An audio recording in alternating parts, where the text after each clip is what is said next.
good morning, good evening, good afternoon, whatever may be the case. My name is Cecil Young. You know I've been coming to you for the last 3 years, trying to highlight various concerns pertaining to me as well as to the community at large.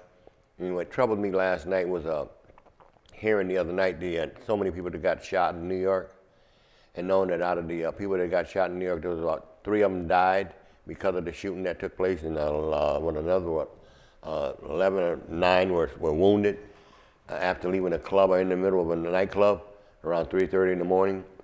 And it troubled me that we got all this thing going on around the country in terms of these kind of things still happening periodically from time to time. And we say, when is it going to stop? It's not going to stop until we really come up with real alternatives to meet the needs that causes these kind of atmospheres to create these kind of problems. Now, what I would like to suggest, because there's so much going on around the country with the president and his idea about bringing in the National Guards and FBI, U.S. Attorney, and all the above to try to fight crime and all the above. And yes, we definitely need something done about fighting crime, but there's a right way and there's a wrong way.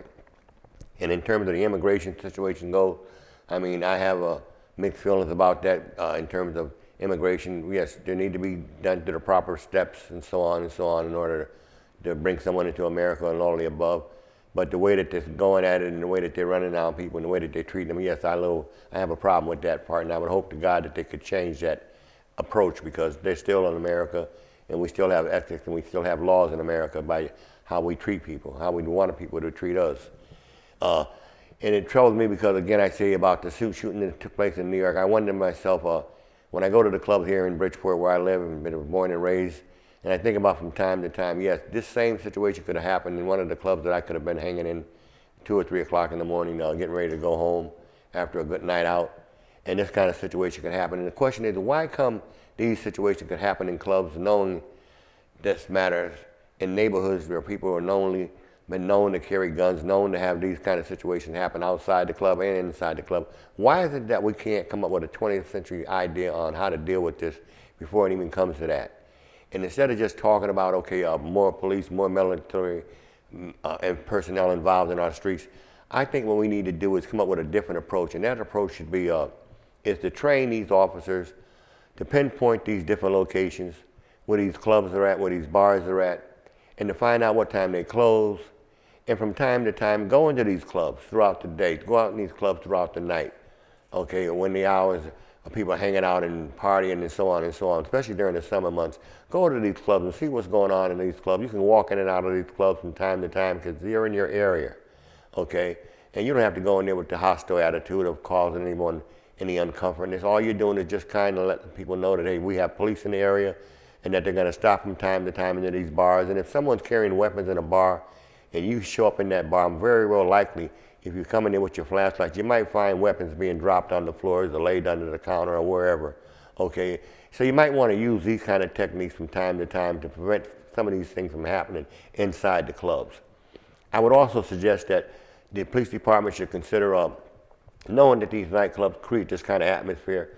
When you know that these clubs are closing at 2 o'clock in the morning or 2:30 in the morning or whatever it may be, have that post car and another police car that is not too busy to be in front of that club, letting it be known that we're not going to have that kind of nonsense out here on these streets.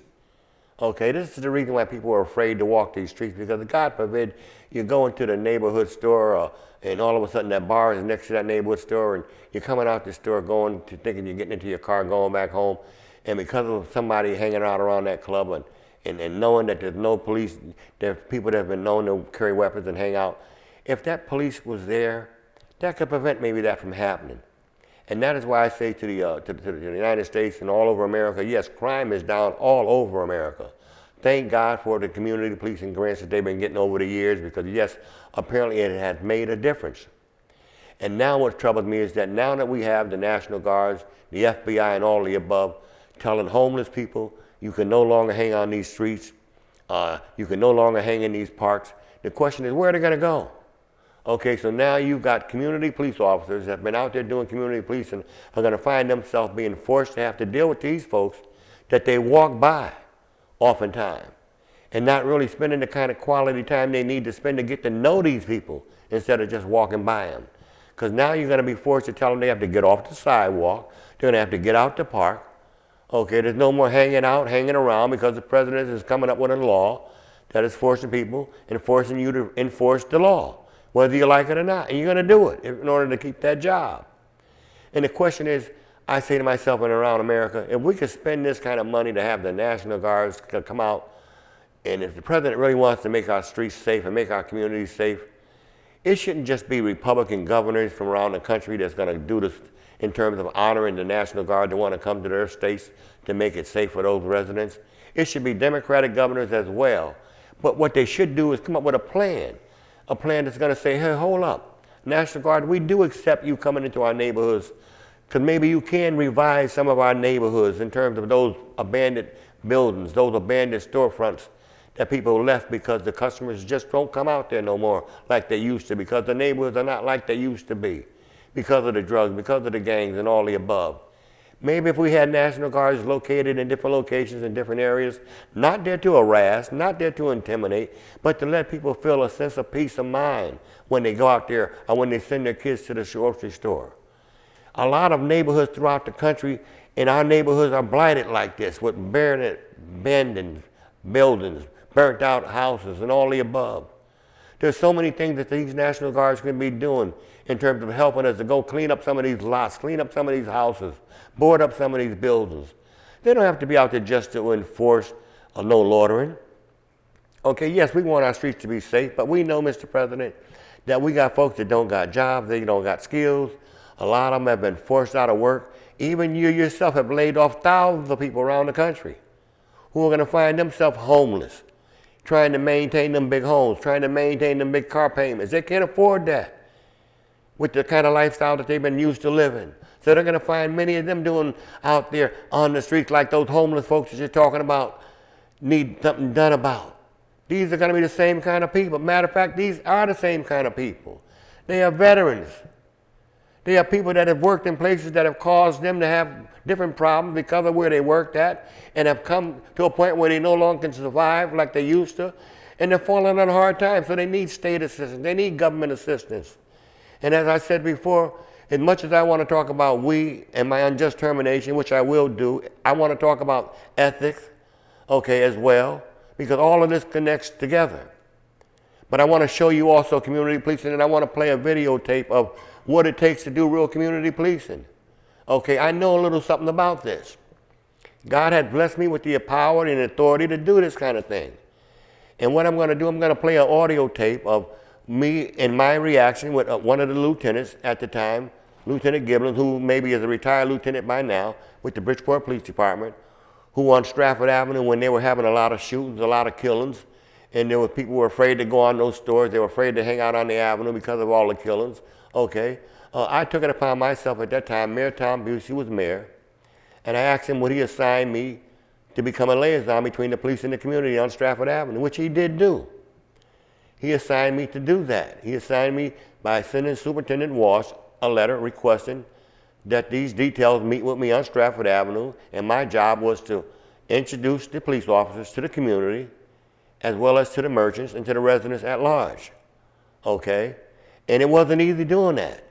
So I'm going to play a little audio tape of that with Lieutenant Gibbons and my encounter with him when I tried to do that with some officers, because some of them just wouldn't do it.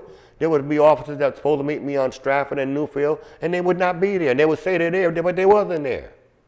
Thank God at that time I had my little police scanner, so I would pick up where they would be at, and I would say, no, you're not here because I'm here. I was assigned by Mayor Tom Busey to make sure that you walk Stratford Avenue, introduce yourself to the merchant and to the community at large. That is what real community policing should be about. I know about that. I did it at Green Homes. You can go to YouTube. You can download some of the things that I did with some of the details that I supervised, okay, later on for the Bridgeport Housing Authority. But I'm going to play you an audio tape now of Lieutenant Gibbons, okay, and the response that I had with him. And I say this, and I say, they say in New York about the killing, about the shooting, blow the whistle, say something. People are afraid to speak. You can't blame them for not being afraid to speak. You just got through saying there was at least 4 gunmen who shot up this place. 12 people got shot. Who's going to speak up? No. Let's stop this, putting people in positions where they have to worry about the repercussions of them standing up and speaking up. Huh? I know what it's like standing up and speaking up. I had my car firebombed one time. Huh? Why? By a friend, because he thought I spoke up and said something about something that needed to be said, and I didn't. But yet and still it happened. Why? Because I dared enough to care, because God ordained me to do such a thing. And I had no problem in doing that. But it's not easy to get people to stand up and say something about what they've seen, knowing that there's repercussions and all the above. So I say, to avoid that, assign police postcards to these clubs at night before they close up. Have them go into these bars with metal detectors and run around in the building to see if there's anybody in there with weapons before they close up. That would cut down on a lot of that. Not only that, our newspaper, our TV station, News 12, WICC, the Connecticut Post, we need to get together with these community policing details to see if they're really practicing what they're preaching. It's good to do a photo op, a profile of the police officers talking to little Kitty on the corner, shooting marbles or playing a little basketball. The 10-year-olds and the 9-year-olds, no, but they're not the problem. The problems are the 16 and the 14s and the 20-year-olds and the 30-year-olds. Those are the problems, and we need to get to them, communicate with them. That's what I would like to see our community police and do more so of that. Because based on what the president is doing, you're going to find yourself pushing and pushing and pushing people to a point where they're going to rebel against you for the little community policing that's been being done. We don't need that. We need more of this. Our police officers, the president, if he's concerned about making our neighborhoods safe, assign these military personnel to our schools around the country to take away some of the fears that some of the parents got with their kids going to school for fear of being caught between gunplay. Schools have been shot up. Kids have been shot up and killed in these schools. Assign the National Guards to all of our schools around the country. Have them stand out around our schools when our kids get out of school. They don't have to have guns in these different locations, these different areas. But in certain areas, they may need weapons. So be it. They're trained. They're military personnel. If they break the law, they go to jail too. No one's above the law. You know, you talk about ethics. You talk about misuse of funds. That's why the president is saying, no, it ain't about how many men you got. It's how you use the men you got. Now, I supervised the Housing Authority Police Detail for 4 years for the Bridgeport Housing Authority. Huh? Wasn't no arrest during no 4-year period, not one time. Why? Because my job was to make sure that the police not only just show up, but stay up and stay around long enough to prevent crime. Now, you say, Cecil, how could you, a civilian, have the power to do such a thing? Well, they gave me that kind of power because I asked for it. When I first got hired from the Housing Authority, they told me all they wanted me to do was to make sure that the police would show up. And me coming from the hood, not liking the idea of what they call blowing the whistle, ratting on somebody, and that's police officers as well. I said, Earl, Mr. Craig, give me the power to meet with these officers, which I have done. Give me the power to meet with these officers so I can lay out goals and objectives, which I did.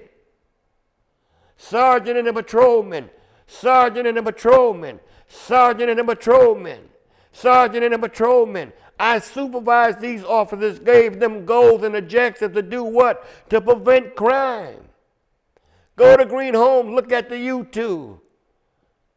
Download Soundview, go to YouTube and look at Cecil the Young and what he did. Not because the Housing Authority told him to do it. Housing Authority only wanted me to report back to them when they're leaving. Because they were leaving, they wasn't staying on the post. But once I got through giving them an offer they couldn't refuse, they stayed on the post. They prevented the stolen pipes that were being cut when they were rehabbing P.T. Barnum. They prevented a lot of the stuff that was being stolen from Green Homes and McQuarrick Apartments when I had the details assigned up under me, because I made sure that those buildings were locked down well enough to be able to tell these officers to as much as you could be in the eye of the storm to prevent the gunplay. Be in the eye of the storm long enough to prevent the crime that has been allowed to go on. And they've done that for 4 years. Huh? Come on. Okay, I'm not going to harp on all of what's on here because this is about a number of things here. You see here, I was barred from speaking at the city council for 3 years because I used the N-word, and I used the N-word because, again, after all the above, saving Officer Tony Simmons' life, who was shot down on Stratford Avenue, him and Officer Charles Smith, you know Charles Smith, the famous basketball player, his father was shot by one of the Panther leaders at the time, okay, because there was no loitering on Stratford Avenue because there was a lot of killing going on. I saved his life. I went and got my car from Craig Kelly, who became a lieutenant with the Bridgeport Fire Department, retired, who was a part of our organization, a part of the Panther organization. Got my keys from him, picked up Officer Tony Simmons off the ground, picked his gun up, dragged him into the backseat of my car, and took him to Bridgeport Hospital. They locked us all up because they thought that somebody would set them up. Anybody set these officers up? It wasn't about that. He was doing his job, and he deserved to be saved. So I went out of the way to save this officer's life, and I did that with the help of God's hand and a 10-year-old little boy from across the street, which one day I hope that somebody may dig and find him out and give him praise for what he did. But again, like I said, I want to talk about ethics, okay? I want to talk about ethics and a number of other things because, again, you know, I've been accusing these here folks here for violating my civil rights.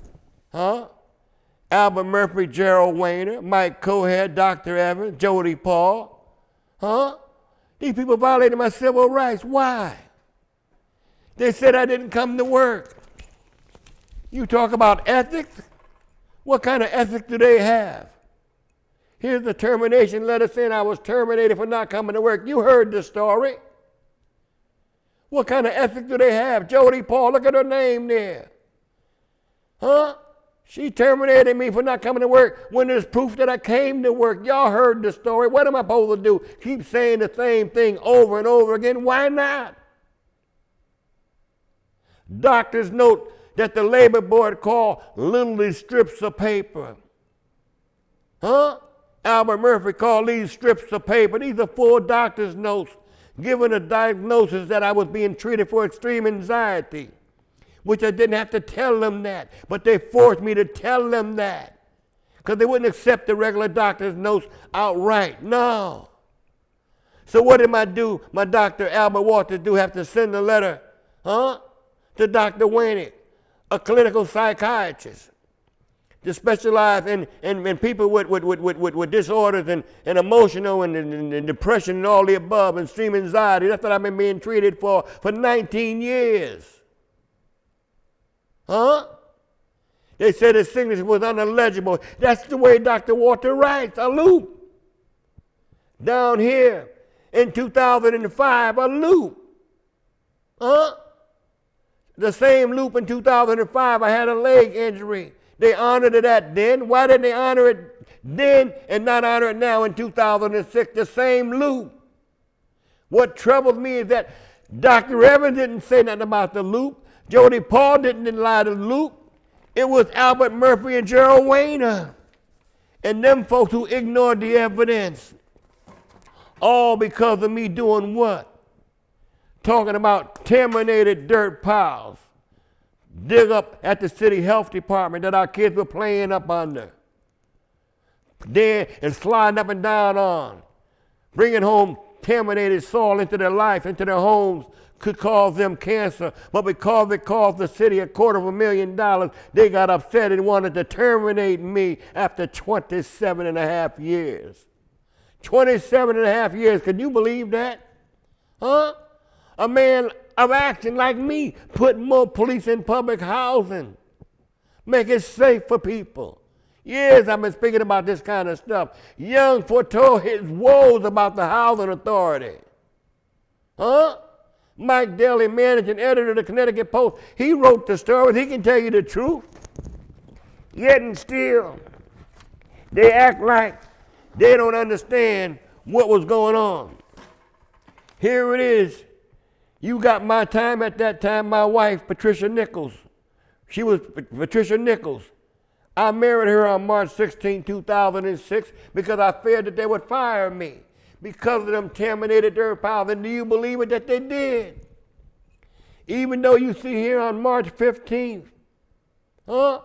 They approved my situation. They signed me in on March 15th showing that I came back to work, okay, and showed them that I was getting married on March 16th, 2006, and here's the final proof on the 17th. Huh? They knew that.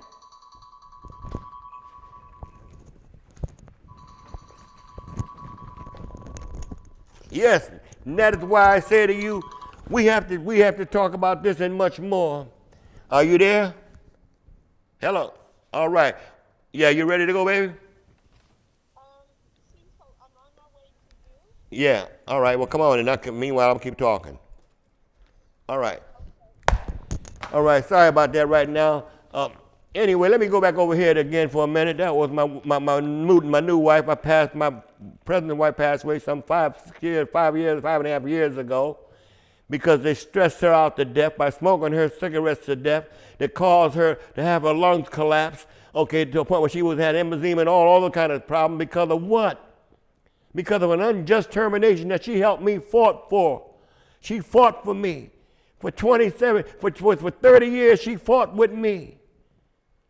All of her life, she gave me her best to help me deal with these people. And yet until they terminated me, all right, and cut off my benefits. Huh? Cut off my benefits. So what did I do? Huh? I called the city council members. Huh? I called city council member Ernest Newton and Anita Martinez to look into this unjust termination. After them seeing the time card, after them seeing all the above information, they asked that the chief of staff and the mayor's people, personnel people, sit down with me and others to discuss to see if whether or not the city was justifiable in terminating me. Huh? Now, thank God for Councilman George Cruz. Huh? He's the one who encouraged Councilman Newton and Anita to likewise help me get the justice that I've been denied. All I wanted is my day in court. That's all I ever wanted, was to be heard. So I said to the mayor, Mayor Ganem, you had a second chance. You want your license back? And I say, yes, give it back to you. You deserve it. You did the time. You paid your dues. Give it back. But give me mine back. I didn't commit no crime. You got overwhelming evidence that I didn't commit no crime. You got overwhelming evidence that I came to work. Do the right thing. Help me, help you, and help our people help themselves. That's what this has been about. It ain't been about me. It's always been about we. Okay, and it troubles me. Okay? Huh? Look at this here. Talking about the sewage situation in P.T. Barnum. Huh? Me with on my cadet corps program, we patrolled P.T. Barnum. They made it safe for our residents to want to come out at night during the daytime and play and enjoy themselves without getting killed and shoot up and all the above. We did all that in P.T. Barnum Public Housing Project. I love the projects. And yet the gunplay has cut down all over the city, all over this country to a great degree. And that's why I'm concerned about real community policing, really meeting those kids at those ages and communicating with them, because those are some of the ones that you're going to be pushing off the corner, telling them to move on. And I swear to God, if you don't do it right, it's going to cause repercussions that I fear will cause unrest that will never settle to the degree that it could and should. Now, you see me speaking about sewage conditions in the projects and other things. Huh? Look at the mouse droppers in this lady's house from these guys washing this sewage off their boots, because they were in the basement letting the sewage come into a pipe, through the pipe into a household trash can. How do you take a trash can full up with human waste and slide it with no wheels underneath it? You can't slide it like that. You got to tip it over in order to get that out of there. And when you tip it over, what are you going to do? All that juice, all that mildew is flowing all over the place. So what does it do? It creates mice, and that picks up all types of diseases and causes people to break down with diseases that they never will recover from. This is why I'm saying to you, the city of Bridgeport, state of Connecticut, give me my day in court. Huh? You took away my medical benefits. Huh? You took away my medical benefits. Huh? I supposed to get my medical benefits in 2006 when I was first terminated. They said, all right, that any employee that files a grievance within a timely fashion has the right to continue their medical benefits as long as they file a grievance within a timely fashion. I did that. Huh? But 2 years later, they took 2 years for them to finally approve my benefits of getting treated with benefits. Why did they deny me 2 years? Why? They did that because they were committing fraud. Gerald Weiner, Albert Murphy, they committed fraud. They violated my civil rights. This ain't about black and white because Dr. Evans is black, Jody Paul is black. So it ain't about black and white, it's about right and wrong. And that's why I say to you, here it is 2 years later. Why did they stop me from getting my benefits when it was in writing that they're supposed to honor that? Why did they do that? Because they committed fraud. And that is why I say to you, okay, and to the Ethics Commission and all the above, okay, come on. Look into what I'm talking about. Look into what the Councilman Newton and them is saying. They saying, give me my day in court. I paid Attorney Gerald Weiner, what's his name? My God. John Williams, Attorney John Williams. I gave Attorney John Williams $10,000 to go to court. They said, you got a problem, you got anger problem, you got issues. You don't get mad. You don't get angry and throw rocks and bricks. You take it to court. I took it to court. I went to Main Street and gave John Williams $5,000 in New Haven, and he said he would represent me like he represented himself. Can you believe? If he represented me in my court case, can you believe? Ain't no way in the world I should have lost. My case should have been thrown out of court. But instead, Judge Richard, a black judge, threw the case out of court. How dare she throw a case out of court with all this overwhelming evidence? And that's why when my lawyer said he's going to appoint a chief black justice to the Supreme Court, heck, what color he is? Will he be fair? Will he be impartial? Will he look at my case, Governor, and see if they did wrong, correct this injustice? That's what I want him to do for me, Governor. I pay my taxes. I'm a homeowner. And I said to Gerald Weiner, Mike Cohead, Jody Paul, sue me. Sue me if anything I said I can't back up. I say to the state of Connecticut, black whistleblowers don't count. Come on, talk to me. Somebody talk to me. I paid him another $5,000 to appeal it in the Supreme Court. $10,000 I gave Attorney John Williams. $10,000. You hear me? And the judge threw my case out of court. Why? Why did the judge throw my case out of court? Huh? Why did the judge throw my case out of court? Come on, look at why he threw my case out of court. Why did he throw my case out of court? Huh? Why? Look at what he did. Take each individual one of them. Let's do them. Look at what the judge, look at what, I'm calling this, my attorney, Williams, telling him, please help me, John, respond. Respond, John, respond. Respond, John, respond to this matter. Why don't you respond to it? I paid him $10,000. His response was he's going to represent me. He's going to show up in court and represent me as if he represented himself. He never showed up in court, not one time. Not one time he showed up in court. Paid him $10,000. Why did he do me like that? Why did the judge let him get away? Why did the judge throw my case out of court? Was it because the judge was nominated? Was it because the judge was nominated by people like him? Because of the power he has as a district leader? Was that the reason why? Was that the reason why he threw the case out of court? We need to know why. Why did he throw my case out of court?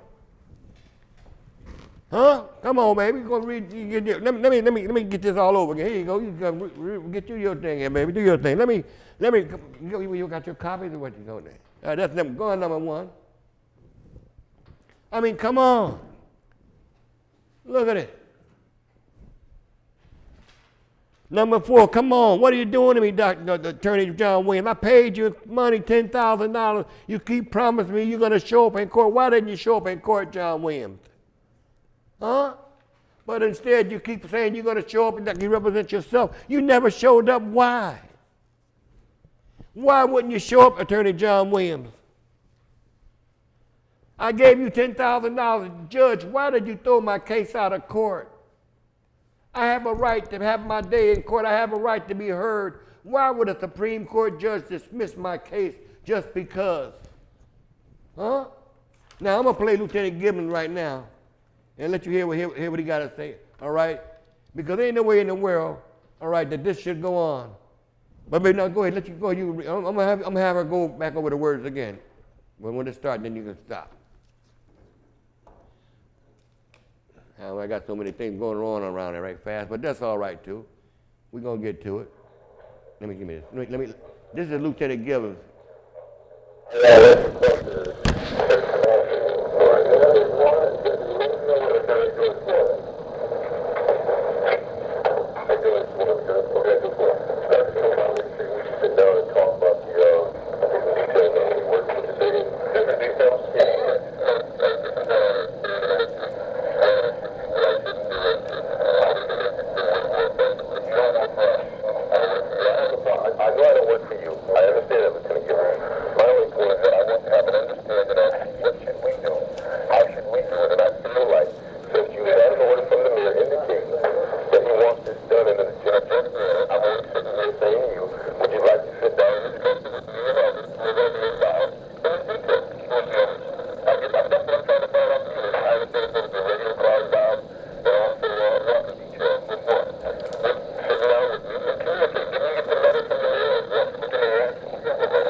how we that invisible. That's not how you get in the car, because yesterday when you were on Stratford Avenue, we saw the car twice. So you might have saw the car twice. I didn't see it. I was on Stratford Avenue for a number of hours. That's aside because well, that's why it's so important we meet to coordinate our activities so we won't be missing each other. So what do you think that? Do you think that the police are going to be working with you all day long? If they're out there all day long and that's their assignment, yes. Why not? Because you're wrong. Because they're police duties. I have no problem with that. I have no problem with that. And you're not going to be. I will not be interfering with any police duties. I will be a communicator, a bridge maker, a communicator, a helper. People, the community police. What did the letter say? Do you have something against that? What is your problem, Lieutenant Gibney? I would think that you would love such a thing like this. You got officers running around with bulletproof vests on. Really, listen, they don't need that if they got people communicating with them.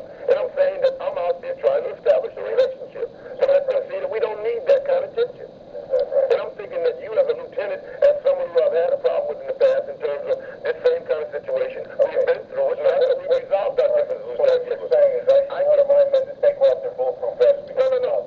Listen, I'm not saying that you should order them to take off their bulletproof vests. I'm saying to you that we are not animals.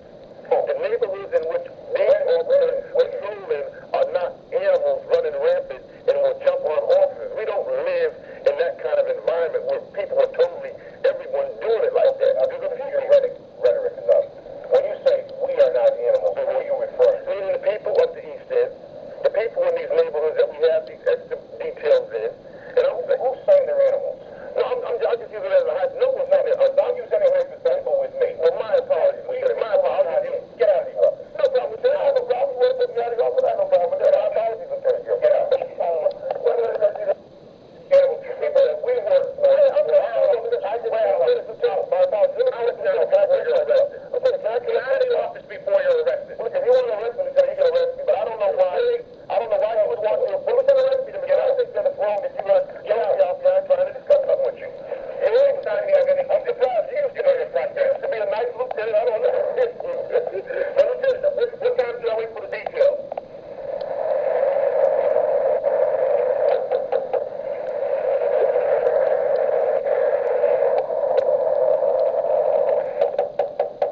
Lieutenant Gibson?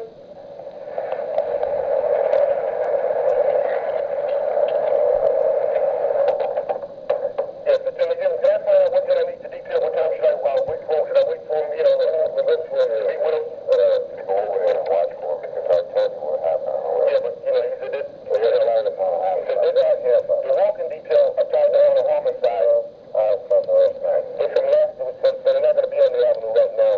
They've been tied up on a homicide. Now, for the time being, can I meet with the radio car to discuss that part about that you get from DRS? So call the police box. Put it on the, never put me on the, didn't know who's in the radio car with it. Well, no, I'm not going to promise you a radio car. As can Tyson. I understand that. I want to know when can I, the house is burned down and the get it. If he's tied up on a fire or on a call, I will not interfere with that. All I'm saying is that when can I meet with him and discuss all the cat sergeant on the box and meet with whatever he says.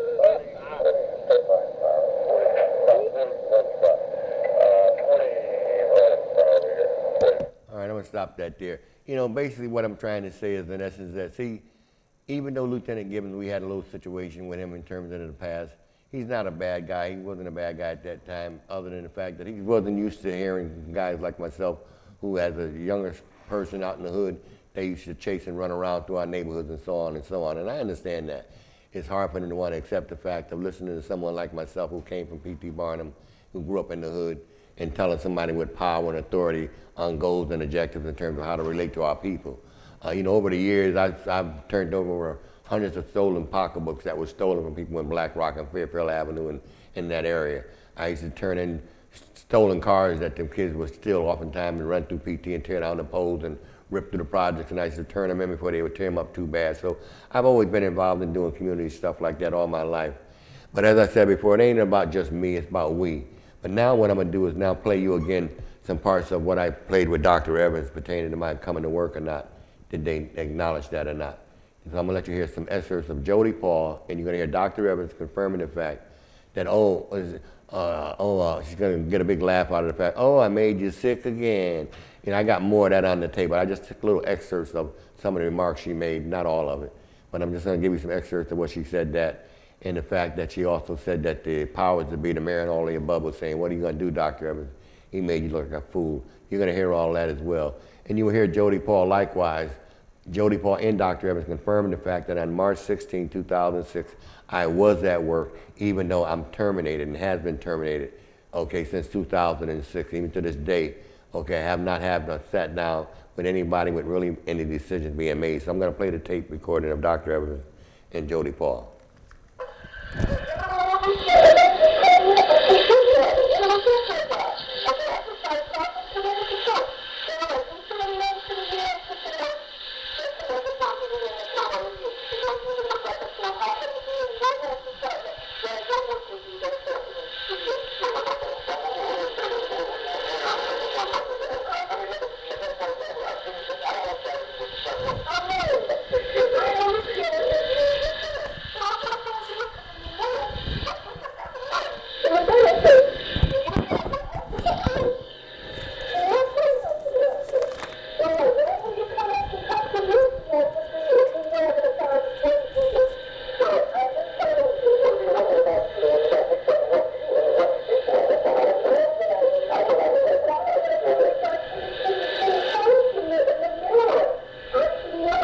Individuals separately, one by one, if you could.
just heard Dr. Evans confirm me coming to work. Now I'm going to tell my supervisor. but I'll be going for a colon exam on the 17th.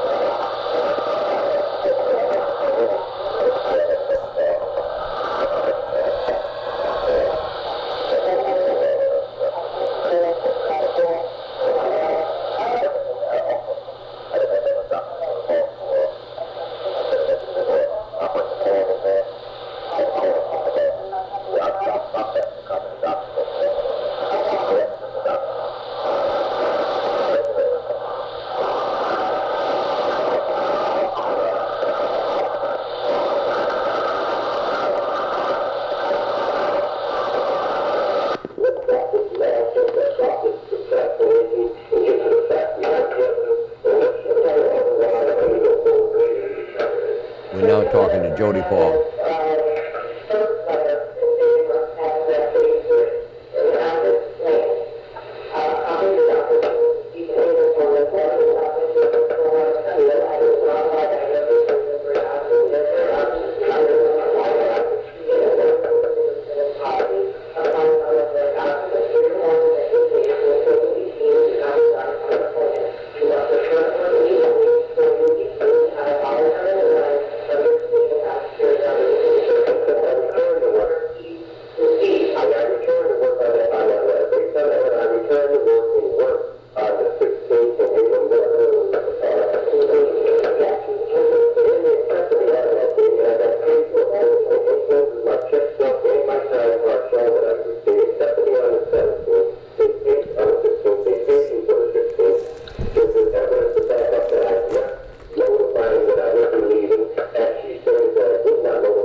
Now, did you hear that? You know, that was one of the union reps on my behalf confirming the fact that I was at work. And you know, here was some bad. She was so sad about this. This is what free speech cost me to have to wear a back brace. I was attacked by the city council in 2010, caused me to have an operation on my back, 7.5 hours. I was attacked by several city council members. It was on YouTube around the whole world. And it's a shame and a disgrace that I'm still wearing this back brace because I fear to have another operation for fear that I may end up in a wheelchair. So I'm not going for that. I've been taking pain pills of all types for a long time. Okay, all right. Xanax. The doctor even told me to stop taking the pain pills because it was causing my human waste to back up and to knot up on me and all the above. Okay, so I've been going through quite a bit, but that's why I'm saying, okay, I've cost a lot. I paid a heavy price for what they did to me, and I want justice. And I'm pleading with the mayor and the council, please respond to my matter. Please look into this and tell the truth and let it be done. Thank you for listening to the show. Tune in to YouTube and Soundview Media. You will enjoy the rest of the show next week. Thank you much.